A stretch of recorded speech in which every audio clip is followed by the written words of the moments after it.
And we are live, B. Welcome, Live. everybody on the internet. Y'all are watching us on Facebook, YouTube, LinkedIn. If y'all used to our Wednesday 8 p.m. lives, this is going to be the new location for them. Baron, welcome to another Wednesday, 8 p.m. What's up? Man, we on this LinkedIn wave. Straight up. What Why, I'm learning tell is the people, why are we switching this up all of a sudden? this is what I'm learning. Instagram is what I was my growth from personal branding happened on Instagram first.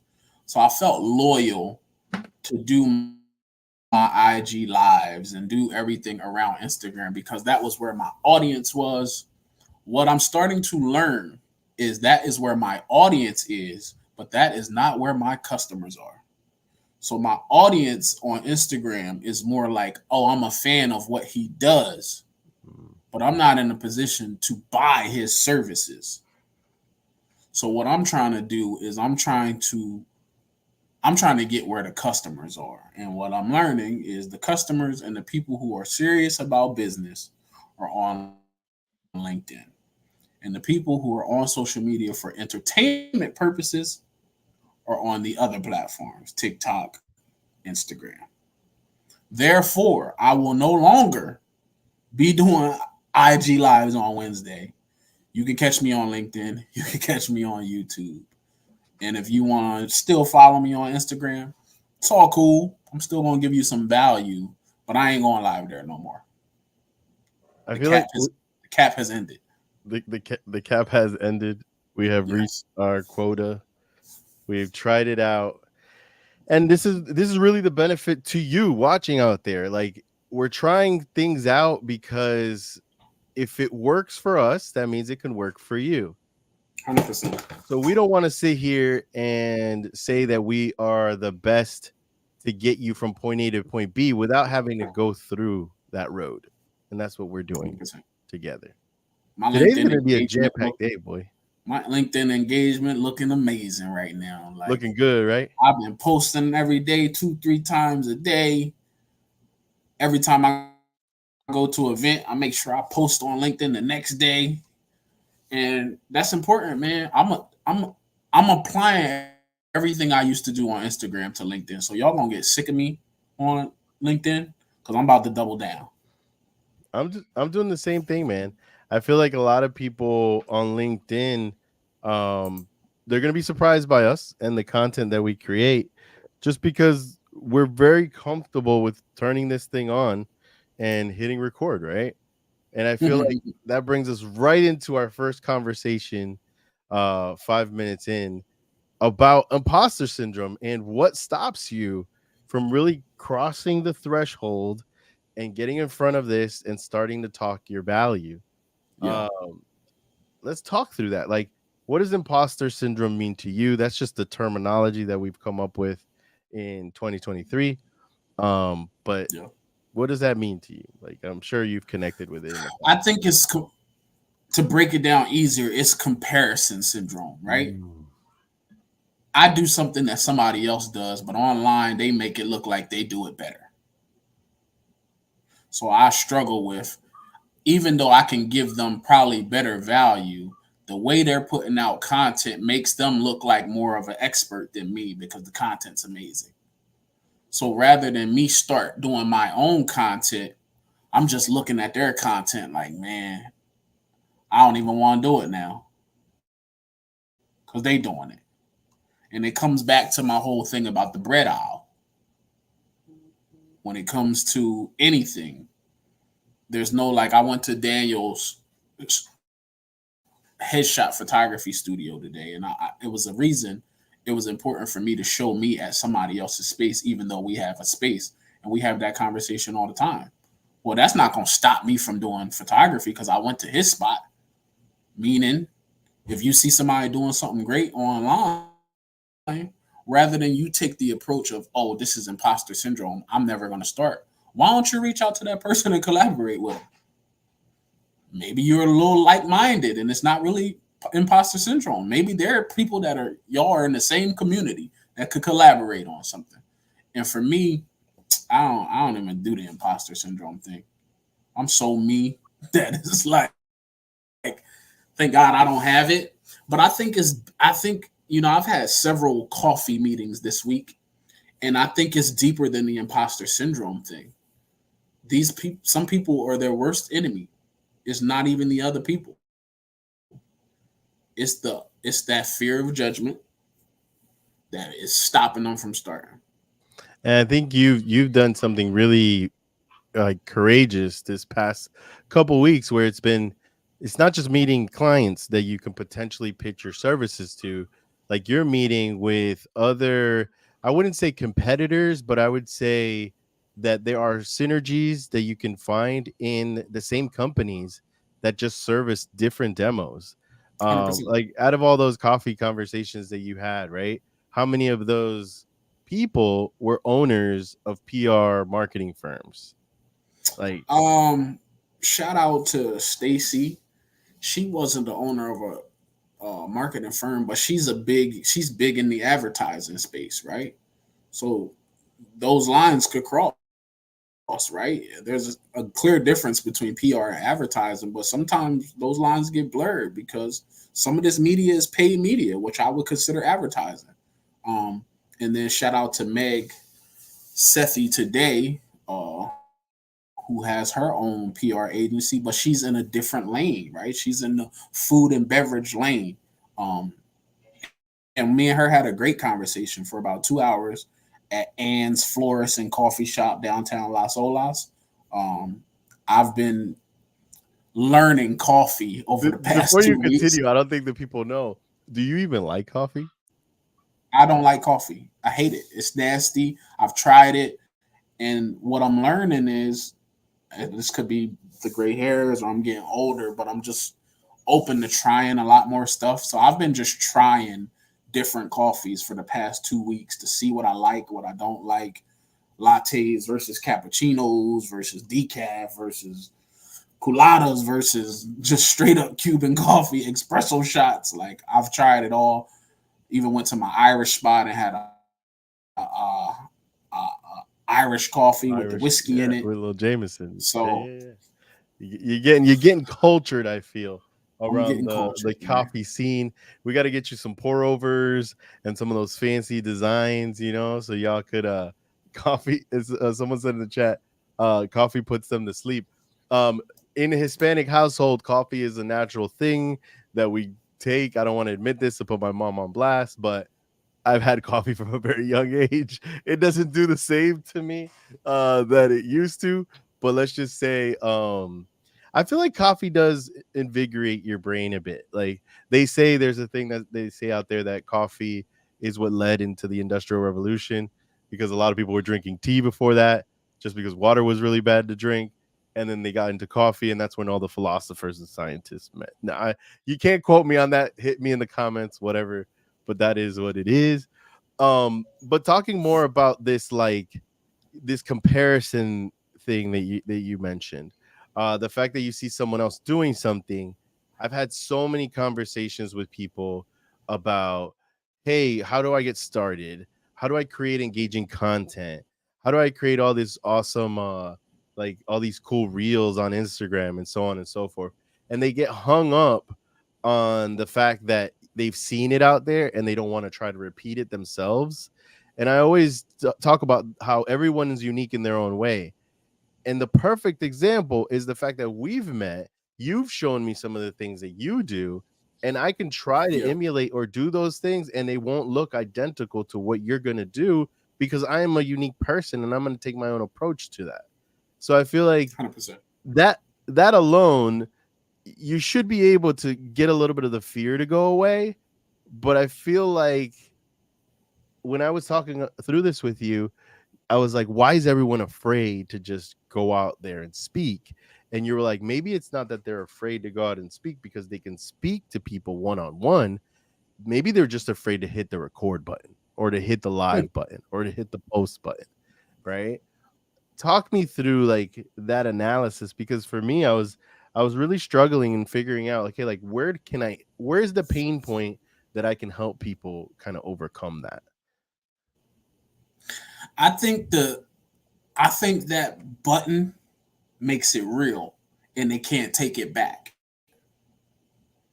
Right? So it's like once I push the record button, that's commitment. I've committed to seeing this through. Now I'm opening myself up to feedback, either warranted or not wanted feedback from trolls, right? So like me doing that, if I just do it and put my phone down and go enjoy life, I'll be fine. But what people do is they post it and they waiting for that first like to roll in or that first comment. And if it don't happen right away, they delete it. They're like, oh my god, I gotta turn this off. Yeah. Right? I don't want nobody to see this and it only had 2 likes. Oh my gosh, that's terrible. Mm-hmm. And it's like, yo, people at work right now, Instagram will show it to them later when they get off work. Just let that thing live and go enjoy life. But post it. Mm-hmm. And that's the part that it's just like, I think we always talk about, like, especially if people that have known you from your past, right? You on this new journey. So you still worried about what people from high school is going to think about this new journey because they didn't see that for you. They didn't see you as an author. They didn't see you public speaking. They only know you how they met you when you was the cashier at Publix. So now you on this journey. Baker. I was in the bakery. Yeah. I was the cart guy, right? So they see you on this journey of elevation. Well, that's just they probably couldn't see that for you because they couldn't see that for themselves. So they'll project that in the comments, or they might not like it at all. But people be watching. You know how many people watch my stuff and never hit the like button, but I know they watching? Yeah. But then they go right to my stories and I can see them. Like, my story views is crazy. They do not match my post likes. Look, I love that for them. And I feel like we both have had shared experiences where we have had people follow us for many, many years, and it's taken them maybe 5 years, 10 years. I think you had someone on the live last week that told you that, yo, if it wasn't for you, like, I wouldn't have kept going on this journey of working for Paramount. 7 years that was. Right? 7 years. 7 years. So when it comes down to hitting the record, publish, post, whatever you want to call it, you kind of just got to let it go out there and let it breathe. I always share the story about not only my content, but I really look up towards my dad and his achievements. And I look back at one of his like crappiest videos that was released, I would say 2-3 years ago, where he was at the kitchen table. It was a vertical video on the iPhone. Everyone is in the background talking. And to this day, it has like a couple million views. Wow. It didn't have that in the beginning. And that feeling of just putting it into the ether and letting it live is something that I feel like he overcame very early. And I'm still going through it. Like, yeah, sometimes I'll go back to a post and be like, okay, so how's it doing? Or whatnot. But life be life nowadays, and I'm just mad busy. So I just try to like do what I got to do. And once we're done with this 8 o'clock live, I'm going to go get dinner. I know you're hungry. Your stomach is rumbling, right? But the idea is that you just got to kind of push through it and just make it like muscle memory. It's just this thing that you have to do because it does add value to you and to the people that you're trying to communicate with. But you got to let it live. You got to let it live out there. And I feel like people, say, go ahead. I feel like people putting out content is like an Easter egg hunt for people that don't know you, or a treasure hunt to people that don't know you. That once they stumble upon you, they're gonna go down the rabbit hole, right? But if you don't put nothing out, there's no rabbit hole to go down. They're gonna look at your one video and be like, oh, that was cool, and they're gonna move right on to the next person who has more content. I have this conversation with musicians all the time who hoard music. Put the music out.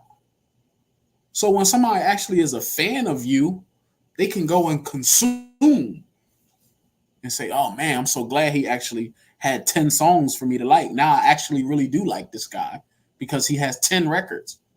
If I only hear one song, I might not like you. You might have got lucky once. And imagine how many times the algorithm has changed since, let's say we find a new artist today and they've been out for at least 10 years. The algorithm has changed almost every week throughout that time period, Yeah, but we're still able to go down that kind of scavenger hunt that you put so well and find the content, find this thing that now gets me to learn a little bit more about you, maybe what you do, what yeah, you're passionate about. But I also get to see the evolution, and I get to see the changes, and like facts. what are you trying to do to like make the content better and kind of Yeah, evolve, right? yeah. You can see And I when think, some money got involved. yeah, right. You Oh, definitely somebody got paid. you could Quality definitely stepped up. definitely see where the budget increased, right? And then maybe they hired someone to help them out. But I think throughout that process, I feel like artists, creatives, painters, we go through this thing where we start to develop crutches, whether they're a presentation that maybe we're having and that looks really good and has all our cool pictures that we hired a photographer to take. And if that presentation isn't there, then we can't be ourselves. Or maybe there's a specific location that we have to be at, or people that we have to have with us or near us in order for us to execute that. I feel like you've gotten to a point where you've shown me that it to not have any of these things around you, so you could be the most free that you can be and communicate as authentically as you can. Like, Yeah, can you talk to the people about some of those crutches or some of the things that maybe you had early on? Because I have they haven't seen an episode of you that you shared your whole life journey, and we still got a lot to dig in there. We might have yeah, to do a part two. But there's some things that I feel you learn earlier than other people, right? yeah. The music business groomed me for a lot of the stuff that I do now in business, if that makes sense. When it comes to crutches, people will find anything to help them feel comfortable, right? Like we talk about Everyday Game Changers podcast, right? When we know somebody's not ready for that, we like, you know what? You'll be good for the lab, right? Because you have a supporting cast. It's not about you. You don't have to be the center of it. And it's a crutch for people who are not ready. Basically, that's what that is. We're putting you in an environment where it's 3, 4 people at the table. You can just jump in whenever you feel like it, and there's no sweat off your back. But to continue to hide behind the crutches, you're handicapping yourself, basically. That's what the crutch is. Crutches is for handicapped people. Or So for me, or we can it's rephrase it just to like training wheels, like go to like training okay. day, Okay, like they help you training get. wheels, right? When I'm speaking on stage, no matter where you've seen me speak, I always talk at the beginning of my speeches because I don't really write anything down. And then I got this from the music business, right? When I used to do radio promo tours, they used to say, Baron, when will you stop creating music? Like, how do you come up with the ideas that you come up with? And I always used to say, as long as I'm breathing, there is something to write about because I'm just living my life. And every life is a new story or a new piece of content that can be created based off just living life. So that's the same thing for what I'm doing in this entrepreneurship space. The reason I don't write things down is because it could be something that happened in the moment that changed the whole vibe of where I was going. It could have been a conversation backstage. It could have been something that happened on the way to the show. And I'm so authentic that I can bring that up right live. And I don't have to worry about, oh man, I have talking points. Talking points. Every time I get on stage, I tell people this is one of the hardest things that people can't do. So when I get off stage, they like, oh, how'd you do that? I have no answer for you. I've been doing this since 10. So it's just, I'm It's up like here. it's an experience thing, and that's where I share a similar story. Like, I'm an introverted person, and when people meet me or I'm doing a training or something like that, they're like, "You're lying. There's no way you're an introverted person." But it's like I like to conserve my energy because a lot of times when I do speak, I try to emulate the behaviors that'll get you to be more engaged, and that requires a lot of energy out of me. And I feel like you going through that music career and being able to do that on stages is very similar to what I had to do in my 9 to 5, where I was in charge of training and I had to like get these new people on board and get them excited about whatever sales strategy or whatever it is that we were going to do. But we had to step beside ourselves. So it's like a lot of times when people ask us, how do you do it? We don't have an answer for them because it's like there is no path. You have to literally build your own path. If Yeah. you're watching right now and you're afraid to do public speaking, or maybe you say, maybe I don't need to do public speaking, I could hide behind the logo or I could hide behind the camera. Look, I'm not here to say that a broken clock can't be right twice a day. All right. Because it could. You might be able to make it without your face showing up on camera. You might be able to make it hiding behind your logo and so on and so forth.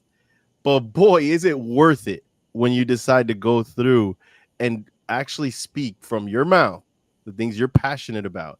And maybe you inspire people or maybe you connect with people in a different way, but there's this magic that happens there. Like there's this true playground that you have when you go in front of people and you're just trying to communicate your thoughts and you're Yeah. trying to do that to the best of your ability. I feel like there's magic there that you can't explain. And that's what makes us human. I tell people all the time now, my new thing is they like I've been going to a lot more networking events, right? And people just come over to it's the weirdest thing. I cannot explain it. There's literally magnets in my pockets of how people just float across the room to come and speak to me. Um, and I just don't know what that is.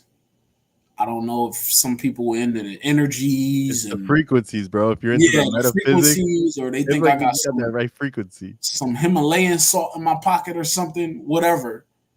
Um, but I'm very confident when I walk in a room. And it's not about if I'm wearing jewelry, it's not about if I'm fashionable. I walk with confidence because I'm a very confident person. I have people that I'm trying to get on camera that they have to even just get the confidence because they're not even happy with themselves, let alone go on camera when they may be 20 pounds overweight or whatever they're dealing with internally. And you think I don't need to be in the gym more? Of course. Has that stopped me from getting on camera? No. If my chin was hanging lower, I would still be on camera because I'm just that confident in what I'm on. I'm a human. And that aspect is why when I get off stage, there's a line of people that just want to talk to me because I just said one thing that made us, that was our connection. I said one thing that they probably been thinking, and they're like, you know what, he right. I gotta get off my ass and really do this. Like just hearing him today. That's all been my meetings all week. You know what, man? I gotta get on camera, man. I've been supposed to start a podcast 2 years ago. All of these conversations have been about putting your face out there. We haven't even talked to PR at all. It's just the fear of like, can I push the record button? What's stopping me from starting? And it's all those fears, man. That fear of judgment is not even really the fear of failure. It's the fear of judgment, really. And it's them getting out of their own way. But on the opposite side of that fear is so much possibilities that I'm like, yo, why wouldn't you just try? Just try. And then be like, you know what? That wasn't so bad. And when you get them reps in, then it's like, yo, man, I'm 25 videos in. Yeah. And the thing is that it's not going to be easy. If it was easy, everyone would do it. I still to this day, I don't know if I've told you this, but to this day, now that I've been on this path of like being in front of the camera and talking about my brand, every time we got to go to an event where we either have to do a networking event, or I think it happens more so when I have to speak at an event, like everything goes wrong. Like either my stomach starts to hurt, like I've like my wife, my kids, Yeah. all the plethora of things that can go wrong start to go wrong. And I'm sitting here looking at the universe or whatever you want to call it. And I'm looking at it. I'm like, all right, let's go. Like, let's bring it. Like, honestly, I could only imagine in my head in Forrest Gump where Lieutenant Dan is on top of the sailboat and the storm is hitting. And he's Yeah. like, bring it. I don't care. Yeah. Right. So it's like Yeah. you have to have this determination and commitment, I think. And that's where people, I feel like maybe they lose trust with themselves, is when they want to make a commitment, maybe they just don't show up or they don't follow through with that. Yeah. Anything could go wrong, and it's like, oh, there's my excuse. I can't make it. There you go. Schedules didn't line up. There's my excuse. I can't make it. But you gotta push through that, man, because I feel like the higher we go, no matter what level of success we're gonna reach, um, there's always gonna be things coming up, and it just, how do we handle those things? Are we gonna handle them with emotions, or are we going to just look at them as positives and kind of keep moving forward? Like, what do you do to kind of just keep pushing through? And see, I have the pleasure of knowing you closer, so I know that there's a lot of things that come in your way, and a lot of people don't realize how much shit gets thrown your way, and you just keep going. The other day, you were doing a shoot, because you still do photography shoots and stuff like that. I don't know if it's too fresh to talk about it, but it happens, dude. It happens to the best of us, man. I'm telling you, it happens to the best of us. How did you pull through that day? This is what I've been. So back in the day, my mom was super religious. They used to use this term when a bunch of stuff is happening bad. They used to have this term that used to say, "The devil is busy," right? They used to use that term, "The devil is busy." The devil is busy is a term when you just left and right. It's just smacking you around. You're just getting beat up from every angle. I put something on my threads the other day that said, God has been testing me so much the month of October. I must be really close to a breakthrough. And that's the part that I'm just like, you know what? This is tests to see if I'm ready for whatever this next level is. Because some people will give up when it gets hard and they won't even know that they was 1 inch away from their life changing, right? I used to always see that meme with the carrot, right? And the carrot looked the same at the top, and then the one guy was like one shovel away from getting to the big carrot. But it's that thing, man. So I look at those losses as lessons. Like, you know what?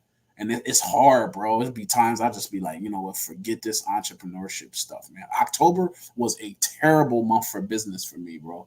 And I was just like, everything was going wrong. My Tesla start acting up. My lens break, $2,000 lens. Like, it was just like, I'm like, God help. Like, please help me. Because for me, I'm just like, and that's what I would just tell myself. I'm like, you know what? I must be getting close to a breakthrough. God putting all of these obstacles and these tests in front of me because there's something good about to be on the other side in November. Let me just get through October. So I think that's the thing, because there was a saying that they say God gives, what is it? His toughest battles to the strongest soldiers or something like that. And it's just like, you know what? This is why this is all happening. So rather than take the devil is busy, I always looked at it like this, right? If I see good things happening to other people around me, I used to use the term, if this is happening to my neighbor, that means God is in the neighborhood, right? So he gonna have to step by my crib pretty soon because he in the neighborhood. So It's so true, man. And then the more people that we meet on this road that, we look up to, in as far as success level and stuff, we see that even keel, that kind of like not reactionary. well, I can't say that. Nah. The further I get up this Well, ladder, man, everything is smoke and mirrors, bro. well, there's that, but we want to keep things positive. I know. No, but look, hey, honestly, there's a lot of good and bad out there, and you can't have the good without the bad. Yeah. Because if there wasn't people doing bad business, when we do good business, we wouldn't appreciate it as much, or people wouldn't appreciate it as much. So I think that's the lesson that we're learning, and we still continue to learn that. But for those of you that are just jumping on or maybe watching the rewatch, today is our Wednesday lives, 8 p.m. We are now doing them on LinkedIn, YouTube, Facebook.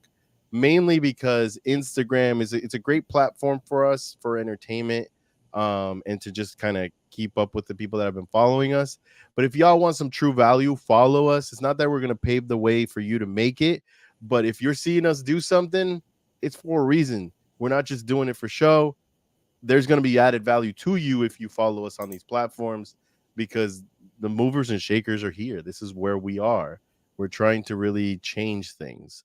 But we are at the half mark of our usual live. And typically at this time, we start to share some apps and some things that you can do to make life a little bit easier for you.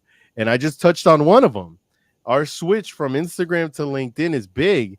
And honestly, man, like when I first started this journey with you and we started to go to different events, and then there was these one specific type of events that people would be like, hey, what's your IG? And they'd be like, no. And I'd be like, what do you mean you don't have an IG? And they'd be like, what's your LinkedIn? And then I'd look at him like, what you mean? Who has I ain't LinkedIn? logged into that in 3 years, right? Right? I'm not trying to look for a job. But we have now come to find out that the people that we want to be talking with, the circles that we want to be in to make this change, are on these other platforms. And it just so happened that, man, I'll be honest, I lost sight of it. I didn't realize it. It wasn't a thing that, I was into. But I feel like you have some insight in this because you've been in the game a little bit longer, specifically when it comes down to the written content, that I bet people watching us right now are like, what is a PR marketing and a podcast studio talking about written content for? Like, what is the value? You want me to blog? Like, what is that? Like, talk to people about this because they're going to feel the same type of way I felt when I first met you. See, the thing about written content is video content is very shareable, right? You can engage with it. Google loves rich text content. So when they're crawling websites and they're looking for answers, they want to be the number one search engine. Well, a search engine is only as good as the stuff that it's searching. If there is no good information for the search engine to search, well, it's pointless. Imagine you went on Google and you wrote, how can I fix my clogged up toilet? And they gave you a bunch of stuff that never helped you unclog your toilet. You're going to be looking at Google like, man, this is worthless. All of this content and nobody got the right answer or nobody got no really good responses. And that's how you got to look at the content that you create. I would rather somebody write quality pieces and say, look, I can only do one piece a month. I'm fine with that if it's quality. Now, I don't do no one content piece a month. I do content pieces weekly, daily. Like, that's just how I operate. But what I'm learning now is I wrote an article in 2020 about why LinkedIn was the most effective social media platform of our time. I was losing all of my marketing and branding clients. I got the article on the screen for y'all watching. Yeah, I was losing all my marketing and branding clients, and I was getting into the real estate photography space. And I noticed all the real estate agents were on LinkedIn.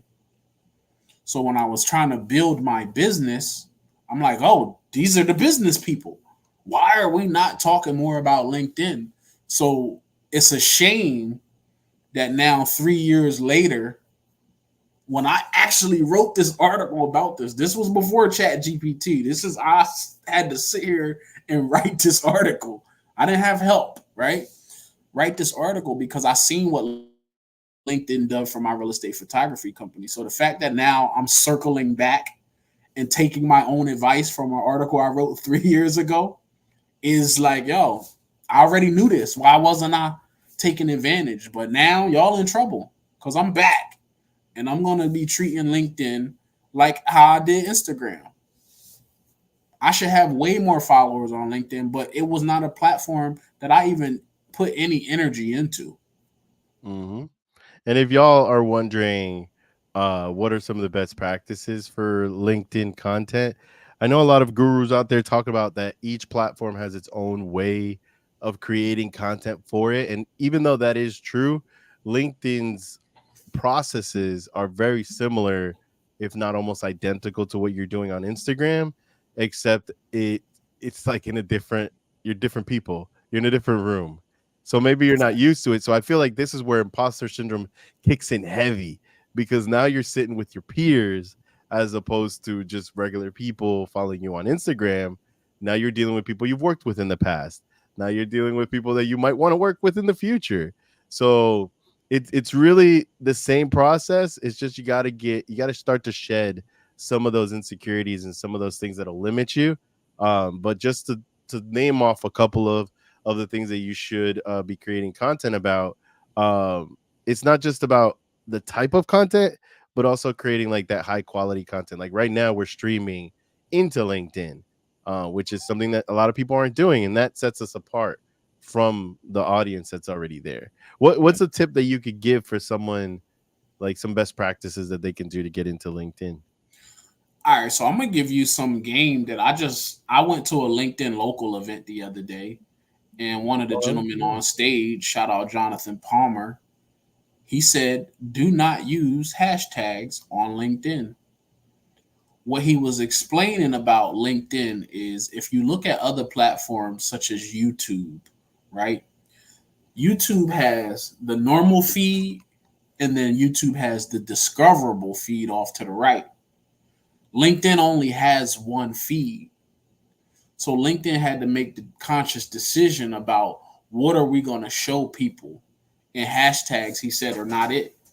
Don't use hashtags on LinkedIn no more. And I'm like, oh. So I'm at a LinkedIn local event, bro. I'm taking notes, right? Because I'm trying to get back in this space and I don't know the best practices, right? You're not gonna see my bio change to LinkedIn expert. Expert. Right? Yeah, it's just like It no, I'm was a LinkedIn and TEDx, right?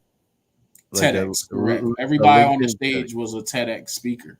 And it was some different perspectives. There was another guy, Mark Nudelberg. He said, "Yo, I still use hashtags because it's Mm, archiving my content. mm. So when people are hashtagging the space that I dominate, I always come up first. So It's you like got two different, discoverability. Yeah. yeah. So you got two different people saying two different things, and you still just got to do your due diligence to see what works for you Or just do stuff. or do Like stuff." Mr. Beast, one of the highest paid YouTubers, is like, hey man, I could show anyone how to do this. He actually did a course for a local college near where he lives, where he showed people how to create YouTube content and all that stuff. And it's really has nothing to do with algorithms, has nothing to do with like special sauce. He said just create good videos. You create good videos, people will watch it. If That's they're it. not good enough, try to get better. That's it. Like literally, that's it. He made videos for over 5 years before he even saw $1. And that's the part that I gotta explain to people is just like, are you willing to put the reps in to just make a scratch in the surface? You're not gonna make a dent. Like when we talk about your dad, right? You give me the number, like, yeah, he's monetized and he's making good money on YouTube. But at what video number was he at when he finally was able to just scratch the surface, right? Still not even getting. 567. You see that? How many of y'all are willing to do 567 videos and not get paid? And that's what separates the competition. You can't outwork people without doing the work. Ain't no fast track to get organic audience. And if you're looking for it, that's the type of stuff that we've been finding, is that there's just a lot of people out here that are either gurus, they're either capping, that is it vernacular for, you're not speaking the truth. um, because you got to fake it till you make it. You learn about this culture about faking it till you make it, and I feel like that's people are comfortable with that. I'm not okay with it. Like I'm just not okay with doing that type of business. I don't like if somebody's business is the business of teaching people how to do business. That cannot be your business. That could be something passively you're doing on the side, but you can't teach people how to do business without actually having a business. The one business cannot be that I teach people how to do business. That can't be the business. You have to have some stripes in the game of you successfully doing business. And now I can consult other people based off my experience doing business. That's what makes you the expert, is the experience. People just jumping into it and they like, yo, I'm an AI expert guru. And they just got Chat GPT last week. Now they the expert. Oh, they just took a course on ChatGPT and then just took all the things I'm they a learned from the course. YouTube automation specialist. Yeah. And now I can teach you how to start a faceless YouTube and get monetized in under 30 days. And then it's like, yo, I can't even turn my YouTube on without these ads of these gurus. It's disgusting. Yeah, they come up heavy. I remember when we first met each other, and it's not like we've known each other for like 10 plus years. We literally just met. I met Baron through the DM. I always say it. You'd be surprised at what kind of business you could do with people that you just meet. But it's something that's, dude, like what you're talking about right there. It has to show that you have to go through a process, uncover a pain point, get to the other side, get to the solution, and then you can go ahead and offer that value. When I first met you, you were like, write a book. You need to write a book because writing a book is what gets you on the map. And I heard you loud and clear, but I still had these layers of either imposter syndrome or layers of me trying to establish this business. And even though it had been going well, I think when I met you, it was like my second year at the studio. I still knew deep down inside that I still hadn't fully overcome it. I was still a solopreneur. The studio needed me to run. And I feel so good now. It's only been a couple of months since I've been able to do this. And even now, as we speak, the solution that I found for me not to be at the studio is no longer going to be there. So I now have to find another solution for it. But the idea is that I'm going through these steps, right? Like later on down the line, is this going to happen to me again? Yeah. But it's going to be someone else's problem because I'm not going to be managing the studio. I'm going to have someone manage the studio. Like it's all levels. You have to just push yourself to get to that next step. And if you can't get there, I don't think you have the right to say that you found the solution for it. Like, I don't think you're able to do that yet. So that's why it took me that long to do that, even though you were like, man, you could add value because you saw the value I added to you, or you saw the value that I added to the content that we were making. You're like, you have so much value to add already. But I just didn't feel it until I had done it. And then, now I have one little ebook out and working on another one. But the idea is that now I've gone through the process where I can say to another studio owner, this is what you could do to get over whatever it is that you're dealing with, because I've gone through that too. I think there's a lot of power in that. The thing about written content that people don't understand, when I got in this entrepreneurship journey, I wouldn't say I had imposter syndrome, but I was watching and studying people that was in a space where I wanted to be, right? You don't think Kobe Bryant used to look at Michael Jordan game tape? You feel me? Like, so when I was getting in this entrepreneurship journey, there were people doing it at a really high level that I was studying. The Grant Cardones, the Gary V's, the Ty Lopez's, the Les Browns, the Ed Milet's, Dan Locke. All of these guys was really big at this entrepreneurship game. So I reverse engineer everything they was doing. That's how I got into being a contributing writer for other people's publications, because these people, even at the level that they were considered thought leaders who were writing articles. So if they're doing it and they're at the level that I want to be, why wouldn't I be doing it? And I just went, who gonna give me a contributor login to be able to contribute to their site? And I got turned down a lot. So I started writing my own blog, and then I would still reach out. Hey, here's a sample article that I would love to put on your page. Business to Community was one of those people that turned me down until I actually gave them an article that they was like, oh, this is good. We like this LinkedIn thing. And I got published. And I'm like, oh, okay. You got to really lead with some value. You got to really give some perspective. And that's the part that I don't think people understand.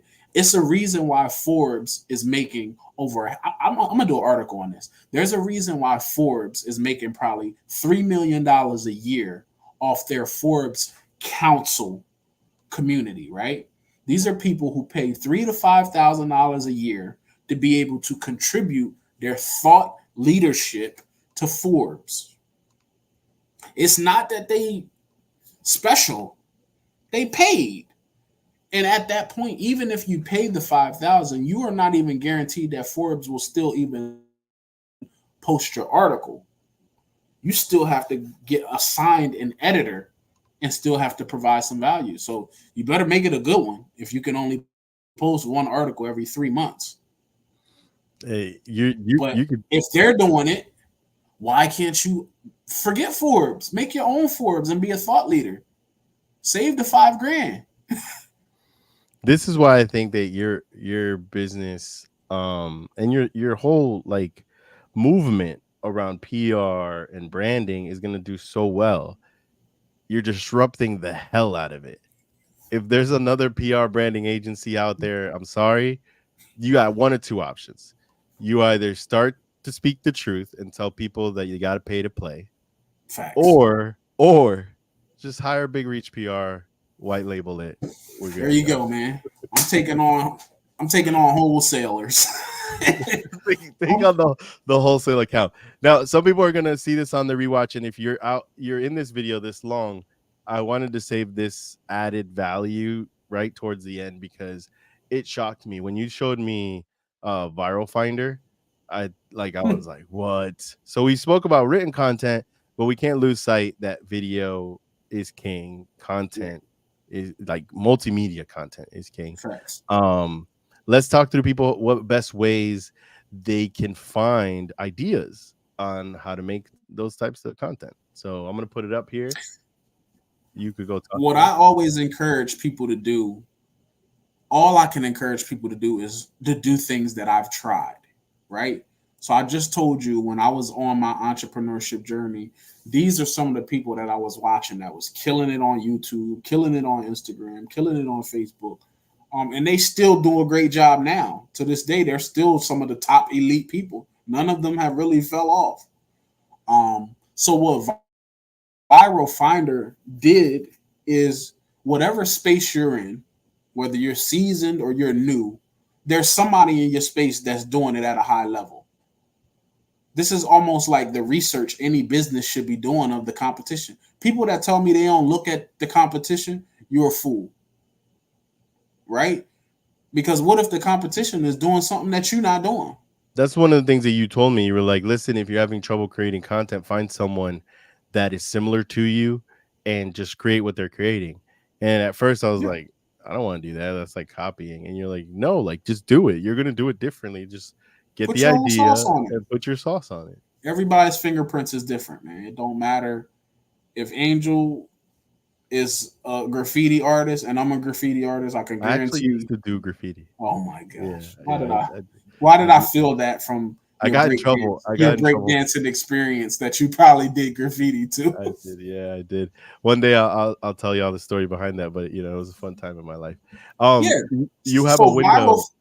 You have the window open, so you can actually go through Viral Finder. Yeah. You can see it. Yeah, I can see it. There you go.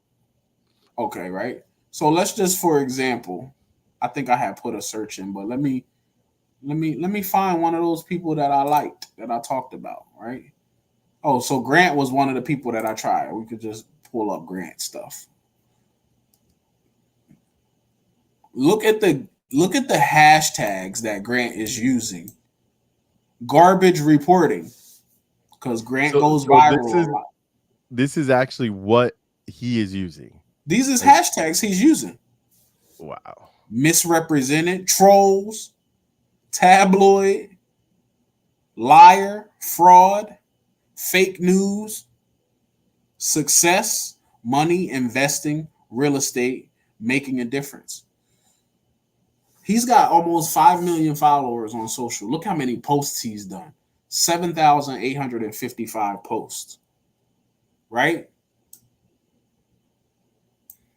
And then if you look, most mentioned users, if you look at the people that he actually mentions on social media, most of them is his own companies or his business partners. This is stuff you can use as data. Like, okay, He's somebody doing it at a high level, right? Now, what type of content he's performing? The very first piece of content is nothing but a picture of him and his family with his jet in the background, and it's a carousel, basically. The one thing Grant Cardone refuses to do for his wife and kids. That's a hook that's going to get you to click this next tab and say, what is the one thing he won't do? And I think his term, if this is the clip I'm thinking, it says, I will never give up on my dreams. I told my wife when I got with her, I said, look, I'll do anything for you except one thing. I will not give up on my dream. If I got to surrender my dream, I'd rather be alone. Because if I abandon my dream, I'll abandon you. I truly believe that. I see so many people, man, they give up their dream for the wife. They give up their dream for the husband. They give up their, and then the wife and the husband get together and they have kids and then they give up their dream again because of the kids. And I said, the day we have kids, we cannot blame the kids for not going after our potential and our dreams. And I'm like, look, I'll give you anything. Monogamy. I'll never cheat on you. I'll never jack around on you. I'll take care of you. I'll provide you with a life that you can only dream of. This was 12 years ago. Imagine that. It's a reason why that was his best performing piece of content, right? And can I say something real quick? Yeah. Grant Cardone does not sell family counseling. Like, Grant Cardone does not sell cruises, or does he? Cardone, executive CEO, cruises. But my point is that the content you're seeing him make is so that you could get to know him more. Correct. And a lot of people get that twisted and they think the content that you need to be making is things that'll expose your business or your services more. When in reality, people just want to get to know you first before they go do business with you. So that just made him human right there, what that post did. It had a hook point, even though it was a static image. But when you read the hook point, it's like, oh, I got to see what's the one thing he would refuse to do for his wife and kids. Like, this guy's got money. So that's the oxymoron that this is great marketing. He's one of the world's best marketers at this, regardless of how well he does in real estate and sales and communication. He's a great marketer. Period. This is what I tell people about Soulja Boy. I don't care what you say about Soulja Boy's music. Soulja Boy is one of the greatest marketers we have ever seen. Without Soulja Boy, there is no YouTube. What everybody see now, what social media is, taking a camera everywhere and filming everything, Soulja Boy was so ahead of his time that he was the first rapper literally on YouTube. That's crazy. He won't get the credit for it.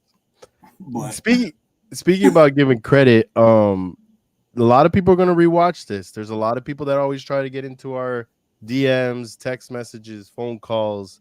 I'm sorry to those that I don't have the time to just respond to everyone.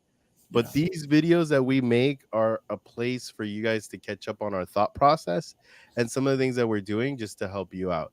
Shout out to Mazer Tiz, who's probably been here the entire live, commenting all throughout. 100%. Like, shout out to the day ones, you know? Shout out to man. Once we start getting t-shirts, man, free t-shirt for that guy, right? Like, Ricardo Oliveros, I met him at a fruit stand. I call it the fruit stand. Wow. You know what the fruit stand is, but I call it the fruit stand. A really long time ago, man. Real cool dude. So I appreciate he said it's Quinn. Oh, shout out to Quinn with a weird name for YouTube, but it's okay. Is that Quinn's faceless YouTube channel? I think so. If y'all don't know Quinn KB, go ahead and follow him on Instagram. I'm pretty sure he's going to be starting a YouTube channel shortly, because we got to get him on. We got to get him on this. He has to start doing this. But this is just to go to show you, man. Like, we're streaming right now to 1, 2, 3, 4, 5 different accounts, different platforms. And sometimes it's hard to get that audience up front.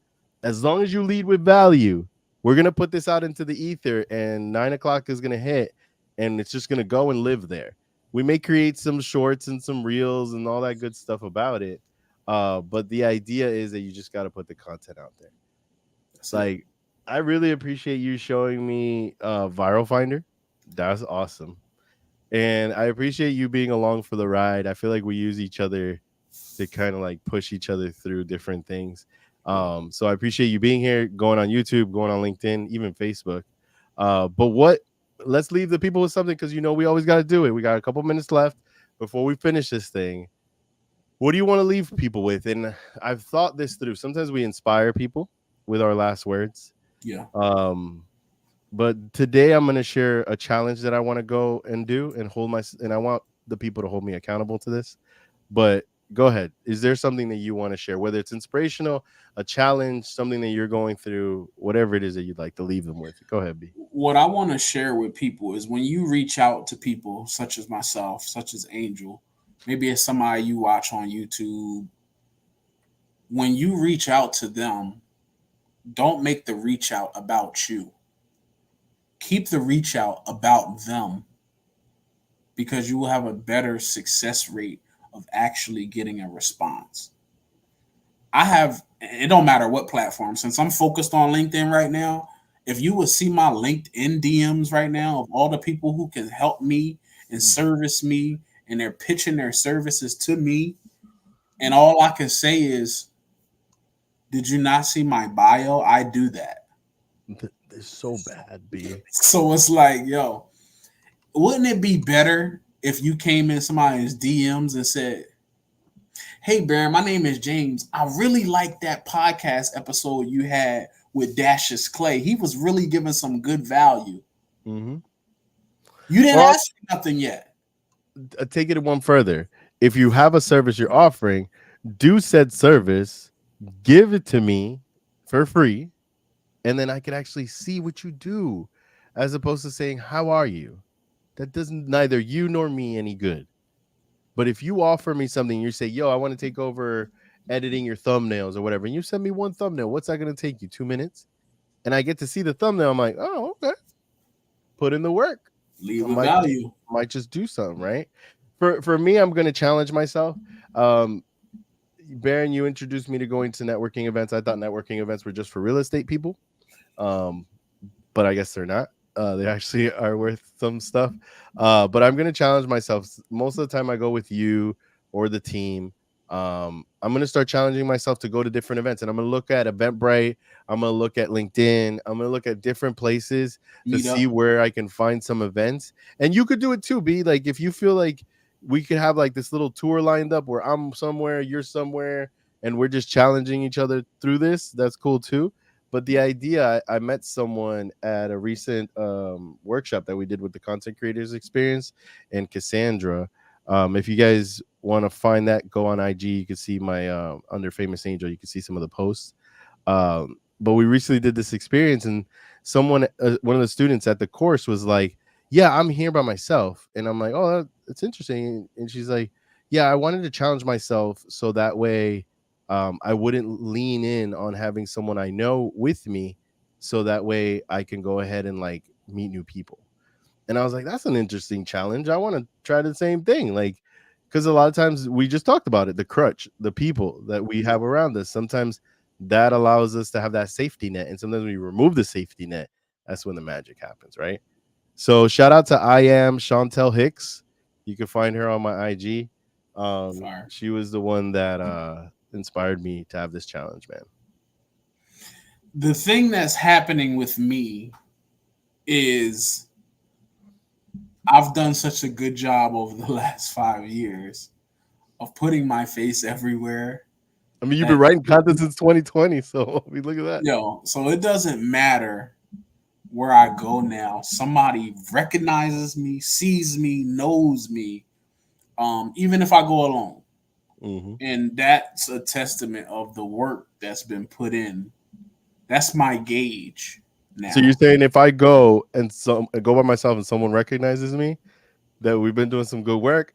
That's a gauge. Imagine how many people, when we start going to stuff, and they've been talking about the live when we went to Robin's event. Oh, that's true. Yeah. You see what I'm saying? Look at that event right there. So that's the power. But That's my thing, man. Lead with value first.